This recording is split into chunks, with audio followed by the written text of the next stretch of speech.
You're listening to the Journey to Launch podcast, why the money gurus are wrong and other principles you'll need to understand to reach your money goals. T-minus 10 seconds. Welcome to the Journey to Launch podcast with your host, Jamila Souffrant. As a money expert who walks her talk, she helps brave journeyers like you get out of debt, save, invest, and build real wealth. Join her on the journey to launch to financial freedom in 5, 4, 3, 2, 1.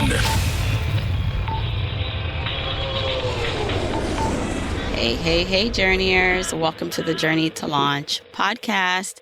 I am trying something out new here. So if you're new to the podcast, welcome. Welcome to the Journey to Launch podcast. I'm Jamila Souffrant, and I am your Chief Launch Officer. And if you are not new here, you've been around, you've been listening to episodes, welcome back.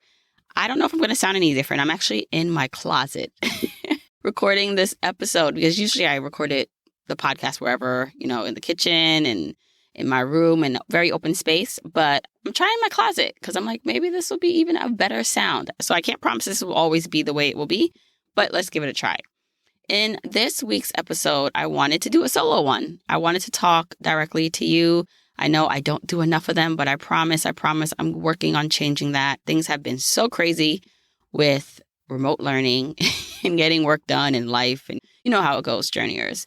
But my intention for this episode is to share with you just some principles, some things that I have realized along my journey, and I hope it will help you on your journey to financial independence.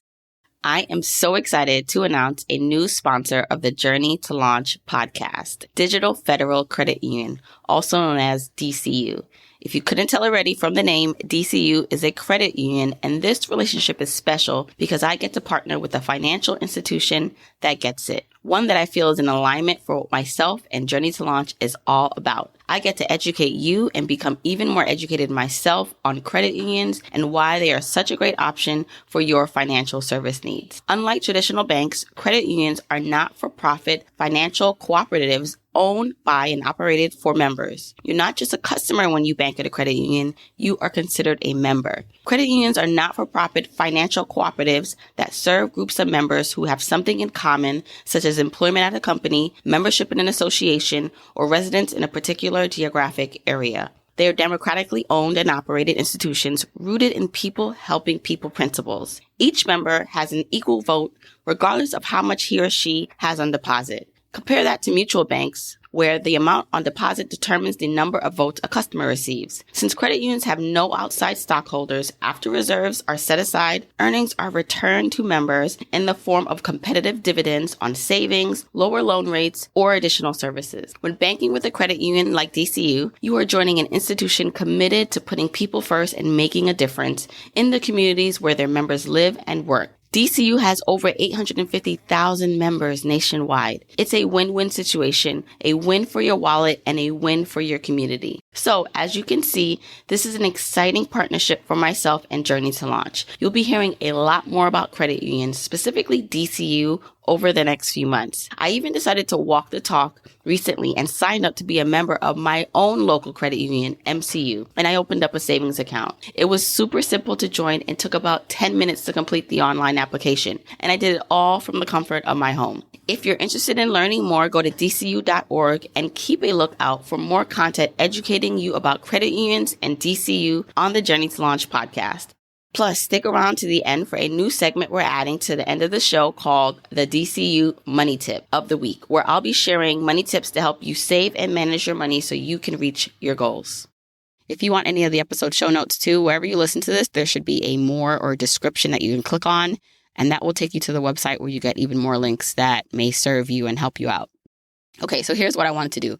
I wanted to talk about some truths, some things I've realized. I don't necessarily want to call them principles, but maybe we can call them principles, like just things that I know for a fact have helped me and that can help you in terms of how you view your money and this journey, because this journey is pretty crazy. So, okay, principle or truth one. And I guess when I say truth, listen, this is my truth. This is what I've discovered. But as you'll hear as I go through these points, you ultimately have to come up with your own truths and what works for you. But here is number one. The gurus are wrong. Yes, the gurus, the financial gurus, everyone that you're following, even myself, we can be wrong. Not all the time. Not all the time. But when it comes to personal finance, there is a very linear way of thinking about money. And, you should spend less than you earn, prioritize paying off debt, save, invest. You know the rest. You've heard it all before. And you've been taught to think about money in a particular way. And don't get me wrong, some of those are common sense principles that do work. Like you should spend less than you earn. You should prioritize paying off debt, save, invest, all the things. But let's be real. If it was that easy, everyone would be doing it. You'd be doing it. So the problem with most advice is that it lacks customization to make it work for you. For you listening, like your circumstances is unlike anybody's that you know. Sometimes there are a lot of similarities, but you were walking entirely on your own path to financial freedom. So what happens when life occurs, right? So an opportunity arises where it doesn't always make the best financial sense, but it makes the best intuitive sense. So on the surface, some very valuable opportunities don't appear to be financially sound because it doesn't follow the typical money guru's status quo of what you should be doing. But doing that very thing will allow you to break through to the next level of your financial journey. So this is why financial freedom is not a one-size-fits-all approach. Personal finance is personal. And so it's going to be something where you have to decide what works for you. And yes, there's a baseline of things that will set yourself up for success. But again, your journey is uniquely yours and only yours to craft and travel. So I just want to give you some examples of how by me not following traditional financial advice or just following what intuitively made sense for me, put me on a different path, like totally help me with my financial goals. So if I would have followed the traditional financial advice, I would not have bought my first condo at 22 years old. And I promise I'm going to do a solo episode just about my whole real estate background and buying my first property at 22. But I bought my first property at 22 in Dumbo, stands for down under the Manhattan Bridge overpass. So I actually went into contract at 22, meaning it wasn't built yet. I bought into a big building and the studio apartment. So it was pre-construction that I went into contract, and it took 2 years for it to build. But even when I went in to put the money down for this apartment, there's no way I could have really technically afforded it at that time. I just graduated from college. The good thing was I did have a job offer that I knew I was going to start making money and have a full-time job. So I knew that money would come in. But at that time, it was, I think, 15 years ago. So I started making $55,000 at my corporate job right out of school, which is not bad. And so I knew I was going to at least be making that much. But when I did the math on how much this condo would cost me on a monthly basis, I was barely going to be able to cover through a mortgage. So in order for this to work, there were a lot of things that had to happen in terms of in order for me to be able to purchase this condo, because first I had to put down 20%. I had to put down 10% to hold the condo. And then at closing in 2 years, so it took 2 years to build, I had to put down another 20%. So luckily for me, I'd saved up money working in my internship during the summer.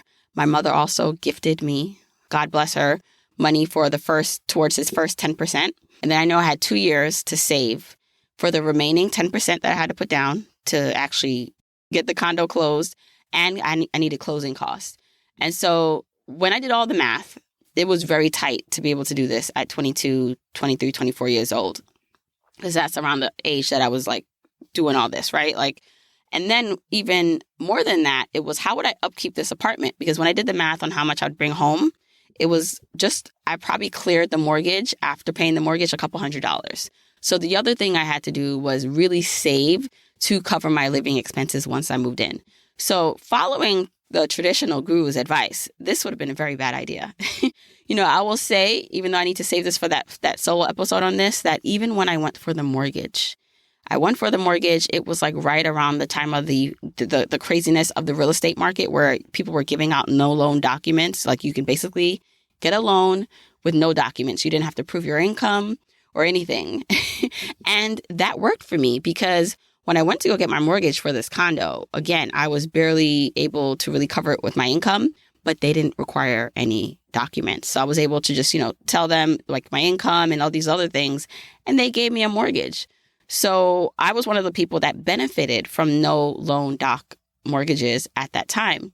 again, not a very smart financial decision if you would follow the traditional advice of people talking about money. Basically, I am risking all like the money that I put down already to close on this apartment, because if you can't close on it, you lose your money. And then I'm going into an apartment, I'm buying something where basically my income is barely covering the mortgage. Now, of course, it was a calculated risk because I don't know that I knew for sure that Dumbo would be what it is today. So now Dumbo today is like one of the most expensive places to own real estate in like Brooklyn or New York City. And even, by the time when I first went in and like saw it pre-construction, so this is like the sales office where they showed you what the building would look like. Dumbo, like it had no amenities. There was nothing built up. And for those of you from New York and who understand the area, you know now that it is just like so developed and the place to be. But at the time, no one was there. And there were no really buildings there. So I don't know that I could say I knew for sure that Dumbo would be what it is today. But I was like, wow, it's by the water. I mean, I couldn't afford anything else. Quite honestly, I couldn't afford anything else. That's the only reason I went to looking at the sales place for this building, because I wanted a brownstone in Fort Greene, even in Bed-Stuy, but it was too expensive. So buying a condo was like, it just seemed a cheaper choice. And so I said to myself, you know what, as long as I can close on this and I can save up enough, I can afford this. I don't care what everyone else is thinking or that this may be a mistake, but what is the alternative? I want to buy something for myself. So yeah, following the traditional advice, I would have never done it. But by the time I closed on this apartment, so it took about 2 years from when I signed the contract to moving in, the property value or the price of the condo appreciated. So it actually, even if I could not have closed on it or something, I probably would have found a creative way to sell it, right, while I was in contract, because it was worth more than what I bought it, even without moving in. So again, this one decision that I made, this one decision that went against everything that someone maybe would have done, has changed the trajectory of my finances, of my wealth, of my children's wealth. So I still own that studio apartment today. And it's funny because sometimes I look back and I'm like, oh, if I would have just pushed a little bit more, maybe I could have got a 1-bedroom, right? But, I'm happy with my studio. But literally, this is something that I'm looking at where it's just like, wow, there are not too many people like me who own in Dumbo or own in this building. And the fact that I have this property now, it's the smallest apartment in the building, but it's mine. It's mine. And, my kids, it's right by the city. So, I think of it where, maybe my kids can take turns and live in there for a couple years when they come of age. Maybe if they go to, school in the city, they have this as their first apartment. Like I'm able to pass this down. And, I really don't see myself selling it at all right now. And, I just think about, wow, what if I didn't take that risk? What if I would have followed that advice of make sure you have enough saved up? Don't pay for something more than you can afford it. I would have never been in this position. And now that condo is probably worth double than what I paid for it, right? So again, it was a very, very lucrative investment for myself, the best investment I've ever made. And I promise I'll do a whole episode about this, because while that was a great investment, I also did something similar that did not turn out so great. But we'll talk about that in another episode. The other thing I did that does not follow traditional financial advice was I quit my job. So a couple of years ago, around this time, I announced to the world that I quit my full-time job. I did an episode on that. I will link it in the show notes. I can't remember the number right now. It's not in front of me. But when I started Journey to Launch, the whole point of Journey to Launch was to chronicle my journey to financial independence. And then I started the podcast, and the podcast was a part of that, right? I didn't know at the time when I started Journey to Launch that I'd want to do Journey to Launch full-time.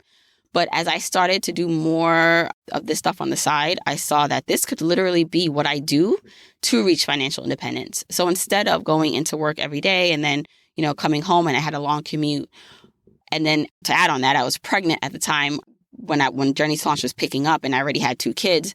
I said to myself, I can't do it all. I have this really safe job that if I stayed at this job and I really stick to, budgeting and saving and investing, we could reach our investing and financial independence goals probably by the time I hit 40 years old. So 40 was my target, that I would be able to quit my job and not have to technically work if I didn't want to. Our mortgage would have been paid off based on this plan.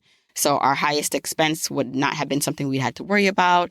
And we could literally like live off my husband's income and then our investments, because my husband's income doesn't cover everything, but we can supplement it with investments that we made and passive income. And so wanting to now like change like the whole, like all of that and say to myself, well, you know what? I don't want to stay at this job for the next 4, 5, 6 years. I want to try something different. I want to jump into entrepreneurship because this is something that I want to experience now. I want to have freedom now, right? I don't want to wait. Was definitely a risk that most people or some people would say, why are you going to take that? You know, and especially at the time, Journey to Launch wasn't making much or any money, you know. So I think by the time I quit, that was 2018, I'd given birth to Blake. That's my third child, my daughter. I given birth to her in May, and I announced officially to my job, right like at the end of my maternity leave, that I wasn't coming back. And then that's when I did my episode about it. But at that time, it's not like Journey to Launch was replacing my income from my job. I just saw the potential of it, and we'd saved. So the important step here is that when I decided that I was going to quit my job, I did save up money to be able to cover our expenses for the next couple of years to help supplement my husband's income. But again, following traditional advice, you know, it'd be make sure your business is earning this amount of money. It can cover this. You know, you're quitting your job with 3 kids now, a mortgage, you live in New York City, and like that's a big risk. Why are you doing that? But me internally, I knew that there was no other time. Like there's no other time that this would make sense for me to try this. Like there's no way I would have came this far. God would have brought me this far for me to just continue on. Like, you know, I didn't see the light at the tunnel, right? It's almost like, you know, you see a light at the end of the tunnel, but you're choosing to not see it and ignore it because maybe it's too scary, whatever the thing is. It's like, I just knew I would never forgive myself for not pursuing the light. And so these are the things where I couldn't really turn. Like I would maybe see inspiration in what other people were doing, but I couldn't turn to the traditional advice of people and money gurus for this, for the things I've done.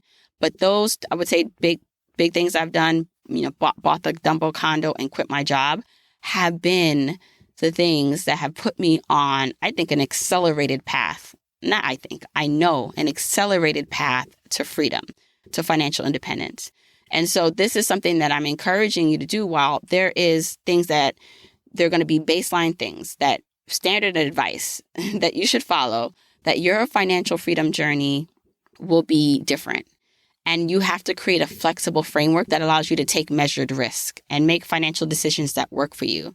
And what works for me may not work for you, but the idea here is to create the confidence and be able to take these calculated risks within your life. And so, you know, some of that could involve even when I did. So if you've been following me for a little bit, you know that I team up with Terry, who does Trade and Travel, the investment course. And that does really well with my journeyers, with you guys, because it's a great way for you to learn how to invest. And I've had some people who they ask me, should I put this on my credit card? I can't pay for Terry's program up front. What should I do?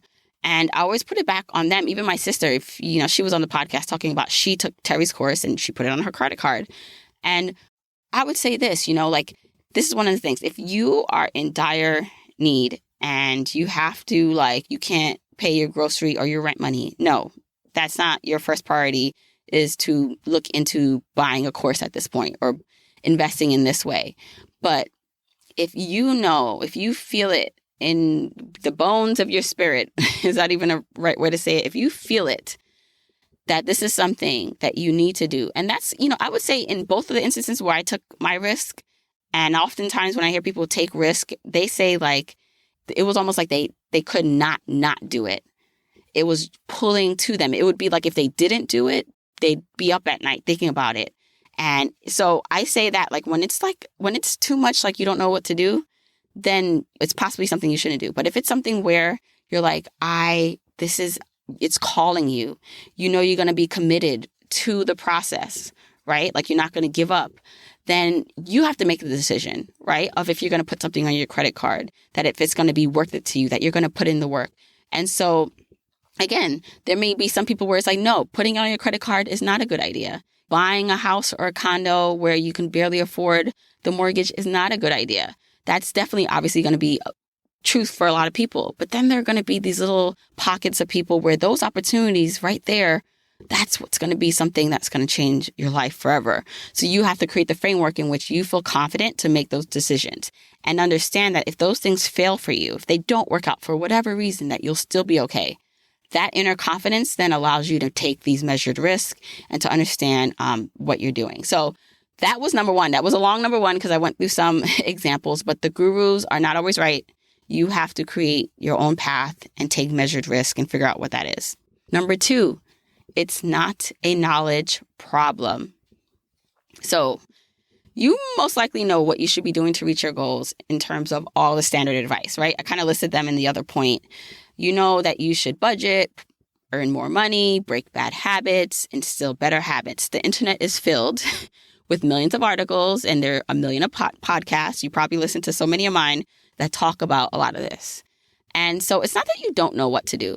You most likely know what to do. You just don't know why you're not doing it, why you're not following through. So I don't believe a lot of it is a knowledge problem. Some of it when it comes to investing isn't, you don't know, right? You don't know. But a lot of it is not that because you have access to the knowledge. Because even with the investing, right? Like Roth IRAs versus traditional IRAs and your 401k account, like technically you can go to Google and search anything and find out information. So if you find yourself in the same cycle or not able to execute, what is that about, right? So I think a lot of it is these limiting blocks and beliefs that we have that are holding us back that we don't know. So, a lot of it could be that we overanalyze. So, there is something where it's like information overload where there's too much knowledge and then you're afraid to take the chance. But even that is a limiting belief or something that's limiting you because you need so much information to then make a decision that you just kind of like use it as an excuse that you don't know what to do. And I've worked with, whether it's in the membership or when I did one-on-one coaching or group coaching, there's so many people that I work with where, they know what they should do. They want to create, more income in their lives. They want to create a budget and they have all the tools there to do it. But when you peel it back, it's like really what's keeping them stuck is like this deep level of, their desire for having money is not with their belief that they'll be a good person, right? They don't really believe. They have a desire for something, but the belief is not there. And I think that trips a lot of people up, right? So you want something so bad, but you don't really believe that it can be you or that it's in alignment with the way you want to live your life. And so you may think maybe that there's some shame around having more money for whatever reason. Maybe you think more people would want money from you, or your family or friends may think you're greedy or selfish, or it's like a vicious self-sabotage, this cycle that we put ourselves in of wanting something, wanting to do these things to help us get to our goals, but then not doing it because of these limiting beliefs. So it's not that you don't know what to do. There's a deeper reason on why you're not doing it, which is why money, while it is a lot of, it's numbers and it can be some math, that it's not that. Whatever is stopping you from earning more, spending less, or optimize spending, I rather say, and investing and all these things, it's more of a mental shift. It's more of a mental inner game work that needs to be done, because you can take the courses or even take like a salary negotiation course or read an article or maybe take a budgeting class. You can have all that information. And you can even do it one time, right? Maybe you're like, okay, now I got the steps that I'm going to say to my boss or my manager. This is what I'm going to say. Or here, I got this budgeting app. This is what I'm going to do. But if internally you don't feel confident or you don't feel that you can follow through on these things, you're not going to continue on. So even if you do it one time, you're not going to continue to do it. Whereas like budgeting and staying on top of your finances is not just a one-time thing. You have to continue to do it. So like the templates and the worksheets are great because I love a good template and worksheet, but it's not just that. It's not just simply telling you what to do. You have to find what blocks you have that are preventing you from actually like implementing what you're hearing, what you're learning, what you're seeing.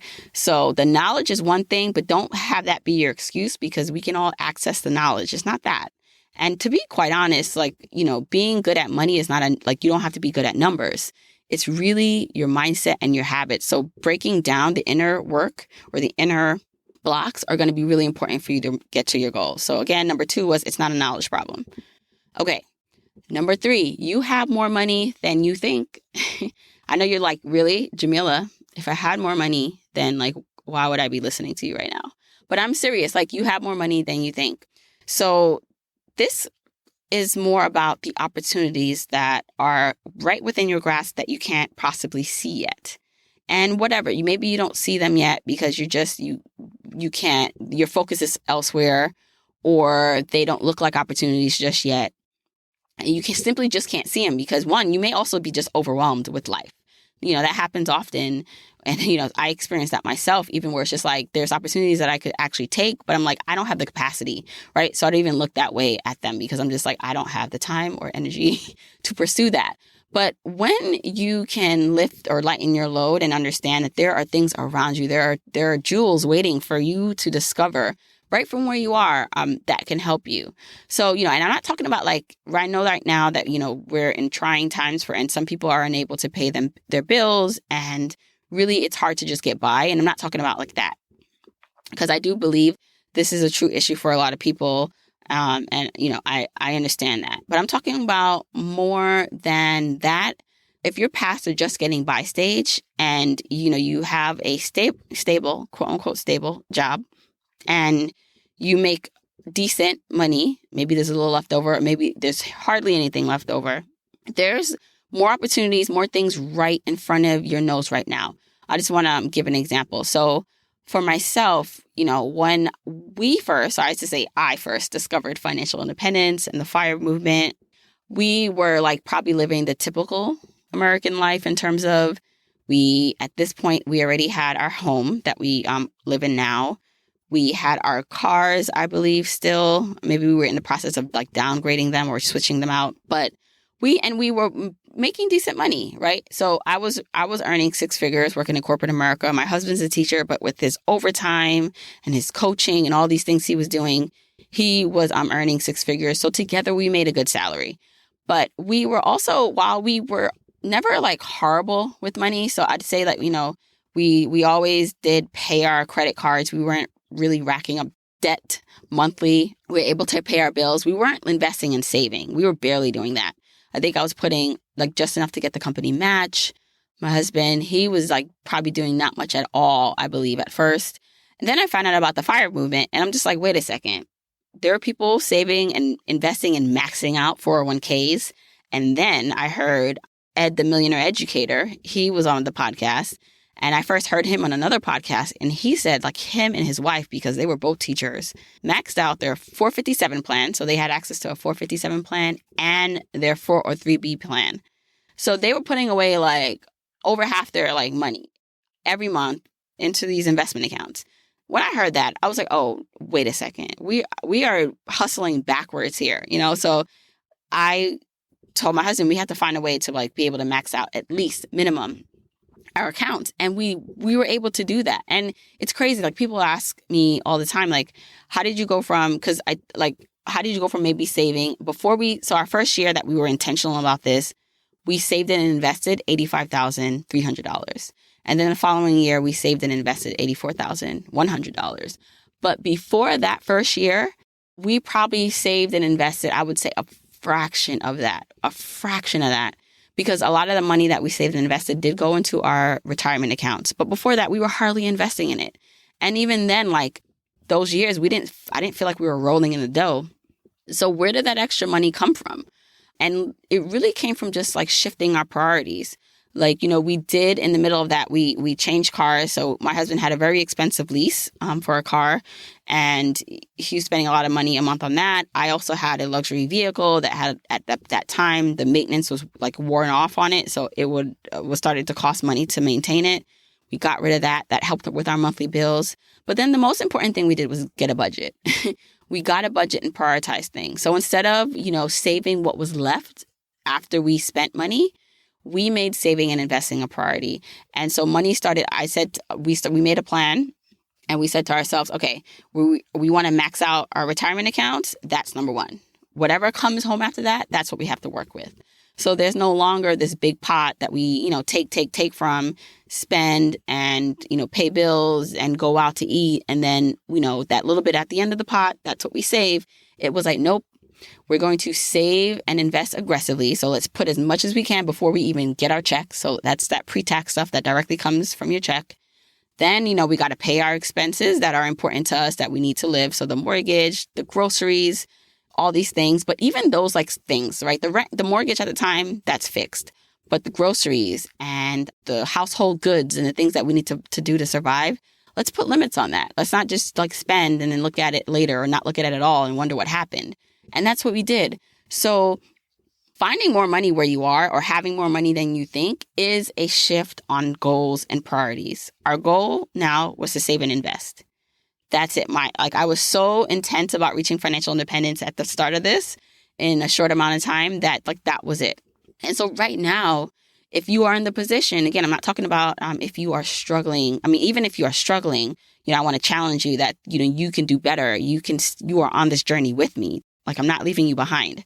But I just want to be empathetic to you if you are feeling that you don't have any room.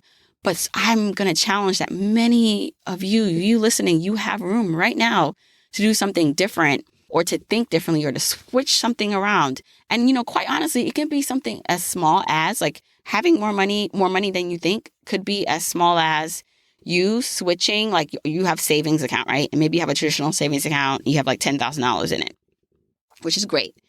And I know saving rates right now are not that great, but at a bank, a traditional bank, you're probably getting 0.01% on your $10,000 in your savings account.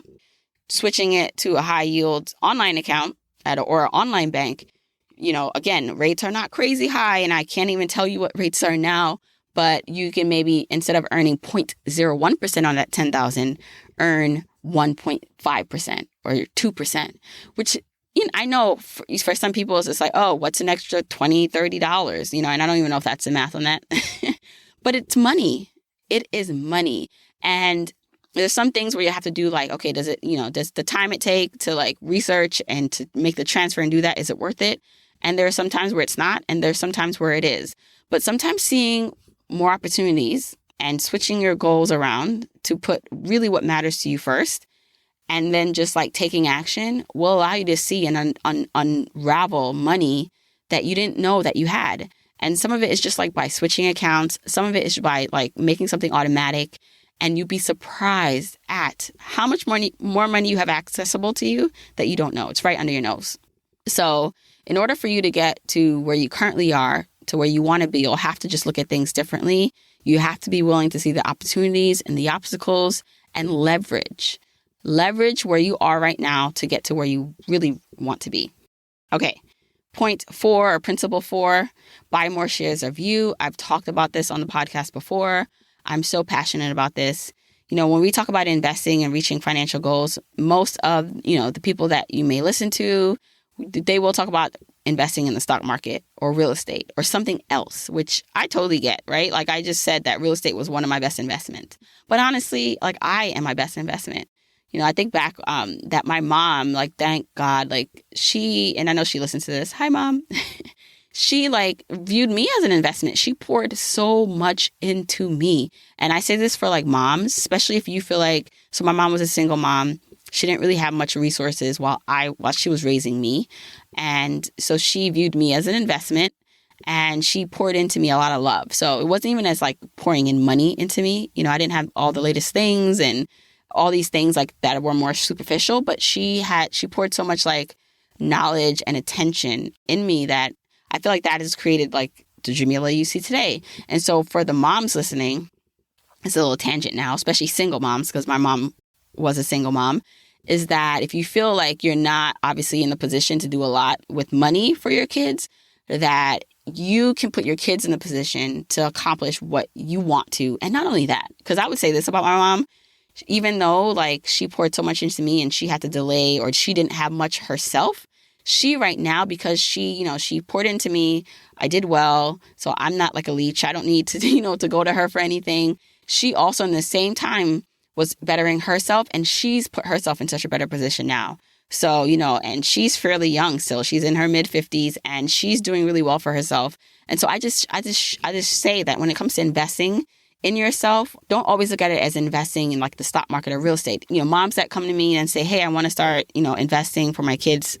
college fund or doing all this stuff so that their kids have wealth, which is great, right? But if you are not in a position to do that, or you're barely investing in your own retirement, then pour into more into your child in other ways, with the love, with the attention.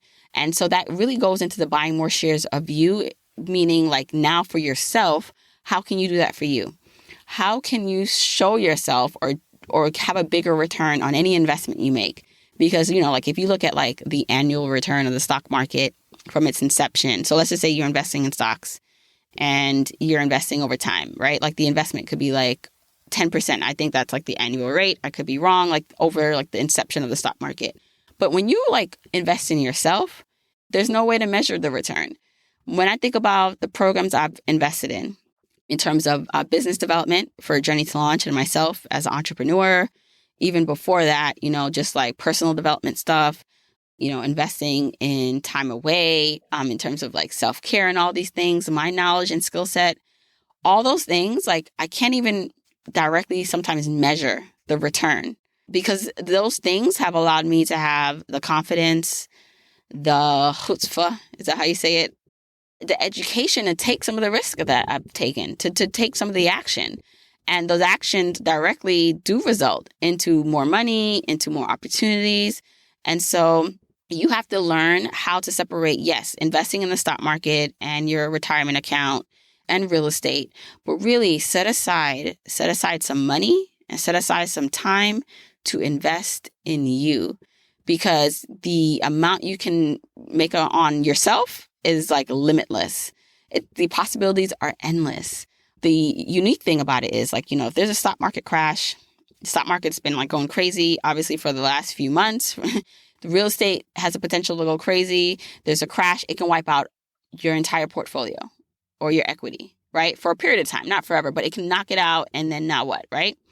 But if you have inner wealth, if you are investing in yourself, so that knowledge, the skill set, the creativity, that can never be taken from you.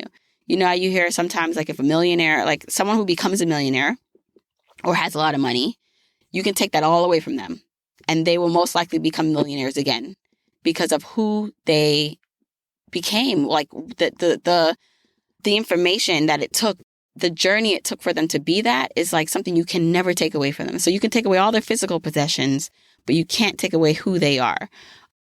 And I always say this, Jay-Z's famous line, I call it a famous line because I always remember it. Put me anywhere on God's green earth and I'll triple my worth. And I just saw that as you could put me anywhere. You can plot me anywhere in the world and I'll be able to be okay. And that to me is when you buy more shares of you, you're able to do that. So the other thing I want to bring up, especially when it comes to money and, like financial kind of advice, and a lot of things, it's like you try to cut expenses. Now, I get it, right? You hear it all the time, cut expenses, take everything out, everything's DIY. With some things, are DIY. You want it to be DIY, do it yourself.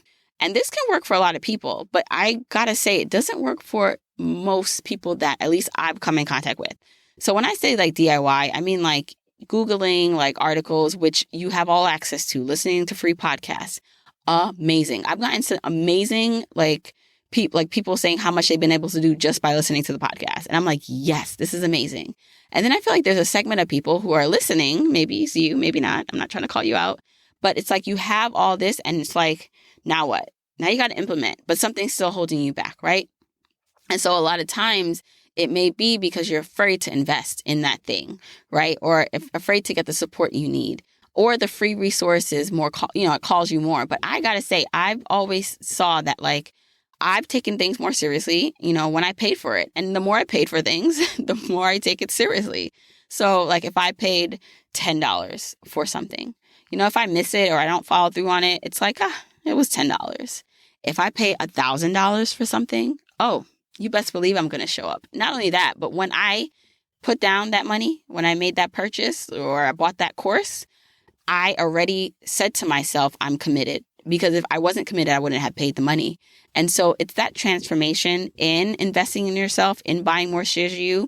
Like it does matter to me, like the spectrum of it. So I'm not going out and saying like, just go find like a $10,000 course.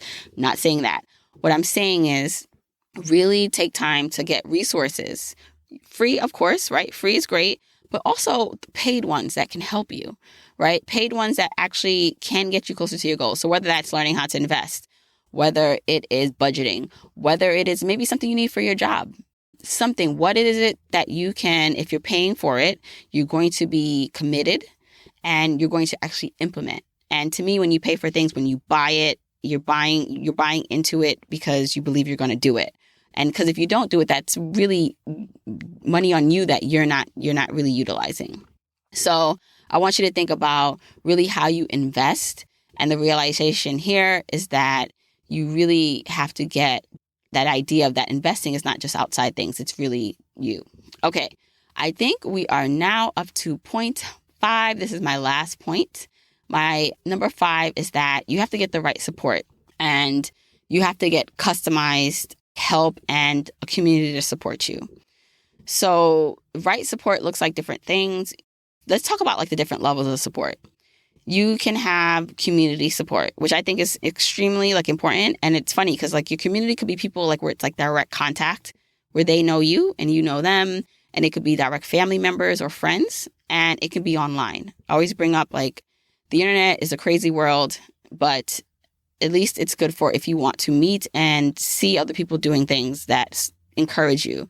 So even if it's just like following a hashtag on Instagram, you know, like they have hashtags like debt-free community or, you know, following accounts, Journey to Launch. If you follow my account, and there's so many personal finance accounts or getting out of debt, people who don't even like, they're not even like, they don't even have a business about it. They're just sharing what they're doing. They're sharing how much they're spending on groceries. They're sharing how they're negotiating more money. It's just like they're sharing their wealth journey. You can find all of that online. And so some of that, again, it's like you don't even know people in person, but you know them virtually and just you're maybe in a Facebook group or you maybe pay, right? You pay to be in certain communities. Like I have the Money Launch Club. That's a paid community where you come in and like you're really surrounded by people serious about reaching financial independence and you get the support and tools you need, right? So there's so many ways in which you can find the support, but you have to get the right support. And because community is so important, and I've seen this in my like life too, where if I'm around like even other entrepreneurs, when I surround myself with other entrepreneurs, like who are doing what I want to do, meaning like we're at the same level, but maybe they're like steps ahead or maybe like miles ahead, I am so much more motivated because the norm now is to like succeed. There is no kind of like I don't know about this entrepreneurship thing and making money. Is it possible?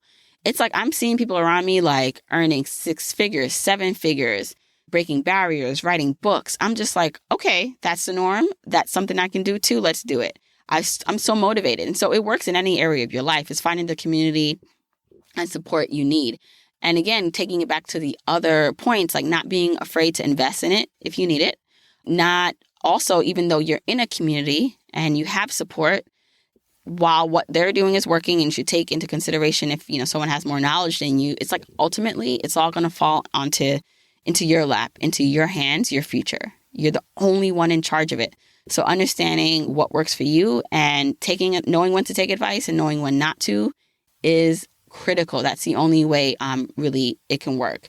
So those are my 5 like principles and tips. I'm just going to recap and like go down the line on them one more time. Number 1 is the gurus can be wrong. You have to find your own way, figure out really what's going to work for you because it's different. No one has the same life circumstances or opportunities that you have. Number 2 is not a knowledge problem. So you most likely know what you should be doing. It's not that you don't know, it's why you're not doing it. And that's that mental work that we have to do, that internal work that is the hardest. It's the hardest thing that we all do. Number 3 is you have more money than you think. So right now there are more opportunities right under your nose. You just maybe can't see them yet. And you just have to make some changes, shift some goals around, but it's there. It's there for you. It's just about changing your perspective. Number 4, buy more shares of you. You are your biggest investment. Do not be afraid to invest. I've never seen anyone be successful without them taking a risk. And taking a risk means investing. So yes, there's an opportunity for loss or not following through for whatever reason. but you won't get from where you are right now to where you want to be without taking the step.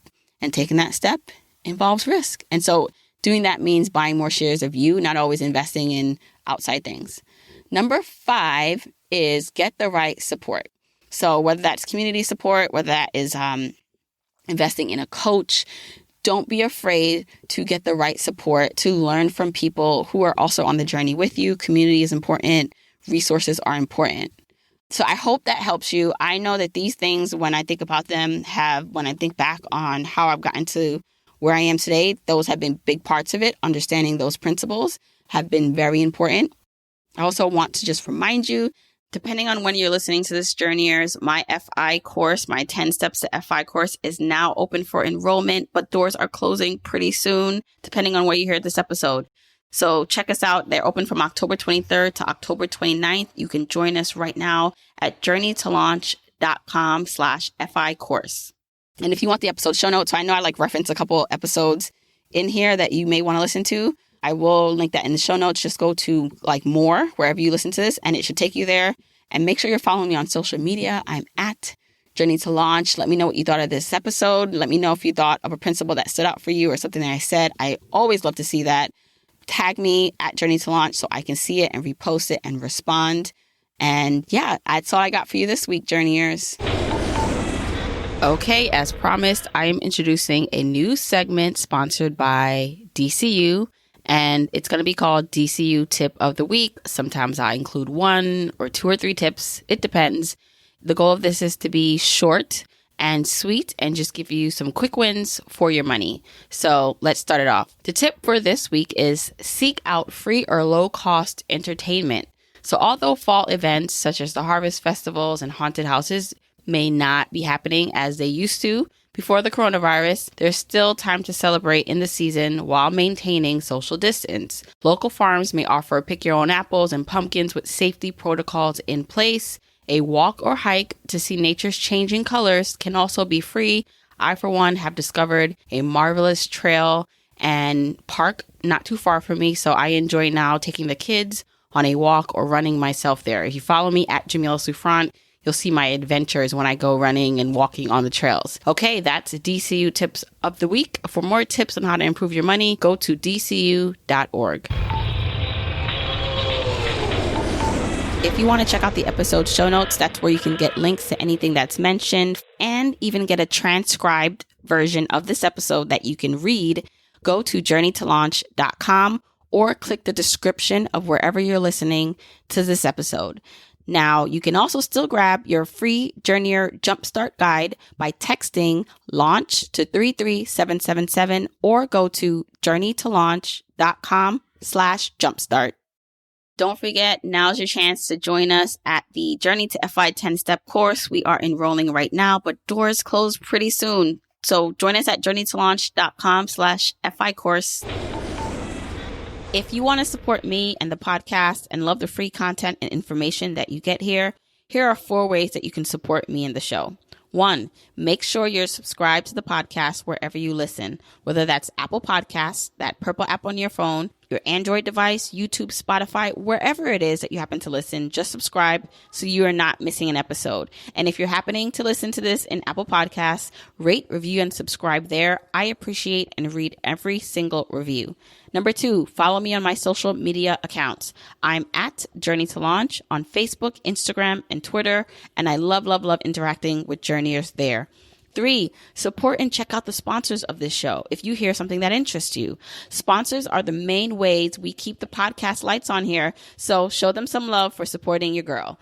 4, and last but not least, share this episode, this podcast with a friend or family member or coworker so that we can spread the message of Journey to Launch. All right, that's it. Until next week, keep on journeying, journeyers.